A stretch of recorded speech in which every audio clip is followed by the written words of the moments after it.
Oke, pertanyaan pertama, apa atau siapa yang menginspirasi Ibu untuk memulai usaha ini? Inspirasi untuk memulai wirausaha yaitu melihat rekan kerja yang sama-sama resign, mereka mampu memulai wirausaha sehingga sekalipun tetap diam di rumah tetapi masih bisa menghasilkan uang dan dapat lebih fokus mengurus anak. Yang kedua, bagaimana Ibu mempromosikan produk yang Ibu jual? Cara mempromosikan produk yang saya jual yaitu dengan mengiklankan di media sosial, salah satunya di WhatsApp dan di Facebook. Lalu bagaimana cara Ibu untuk mengelola modal awal dalam usaha ini?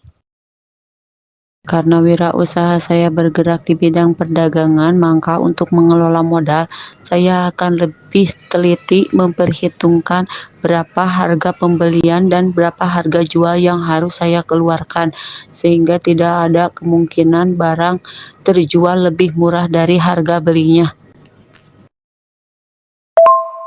Apa yang menjadi tantangan terbesar yang Ibu hadapi dalam memulai usaha? Tantangan terbesarnya yaitu dalam pengadaan modal untuk memenuhi kebutuhan setiap konsumen karena kebutuhannya itu sangat beragam. Bagaimana cara Ibu untuk menjaga kualitas produk atau layanan yang Ibu berikan kepada pembeli? Untuk produk, saya pastikan produk yang saya jual, kalau misalkan produk dalam kemasan dipastikan itu belum masuk ke tanggal expire. Kalaupun tidak ada tanggal expire-nya, saya pastikan itu produk aman dikonsumsi. Kemudian untuk pelayanan harus selalu ramah kepada konsumen. Berapa rata-rata keuntungan yang Ibu dapat dalam sehari? Untuk keuntungan yang saya dapatkan belum cukup besar karena saya sendiri baru memulai usaha ini belum sampai 2 bulanan. Jadi satu hari keuntungan bisa diperhitungkan 100 sampai 150 ribu rupiah. Adakah saran yang ingin Ibu sampaikan bagi mereka yang ingin memulai usaha atau bisnisnya sendiri? Saran untuk memulai usaha, yang pasti harus ada keinginan untuk sukses, kemudian memiliki modal dan tidak gengsi. Apa tujuan Ibu membuka usaha ini? Tujuan berwirausaha ini ingin tetap produktif dengan cara tetap menghasilkan uang, yaitu tinggal di rumah tanpa harus bekerja di pabrik, sehingga dapat lebih fokus mengurus keluarga. Bagaimana cara Ibu untuk membangun dan memelihara hubungan baik dengan pembeli?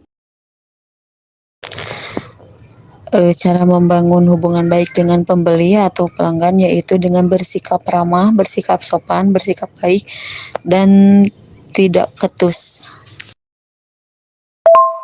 Lalu bagaimana cara Ibu untuk mengelola waktu Ibu sehari-hari?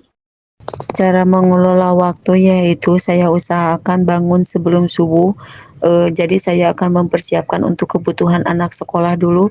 Setelah itu baru setelah selesai mengurus kebutuhan anak dan keluarga yang lain dan menyelesaikan pekerjaan rumah, baru saya akan fokus ke pekerjaan saya yaitu berdagang. Apakah keuntungan yang Ibu dapat dari hasil berdagang sudah cukup untuk memenuhi kebutuhan sehari-hari? Jika dikatakan cukup, alhamdulillah. Kalau dikatakan cukup, tetapi keuntungannya belum besar sehingga saya harus lebih pintar memanage pemasukan dan diusahakan untuk setiap harinya dapat menghasilkan keuntungan yang lebih meningkat. Adakah suka duka yang Ibu alami selama berdagang? Jika ada, boleh tolong ceritakan?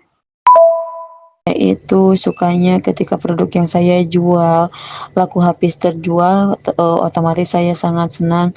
Kemudian pasti penghasilannya pun saya akan putar kembali ke modal. Dukanya ketika produk yang saya jual tidak laku, kemudian itu adalah produk yang sudah tidak layak konsumsi, maka pasti otomatis itu akan terbuang dan disitulah ada kerugian. Untuk pembelian produk juga sama dari supplier yang harga misalkan harganya mendadak naik, sedangkan kan konsumen masih mau tetap dengan harga yang sama. Mereka tidak mau tahu kalau misalkan kita membeli produk dengan harga yang berbeda atau yang lebih tinggi.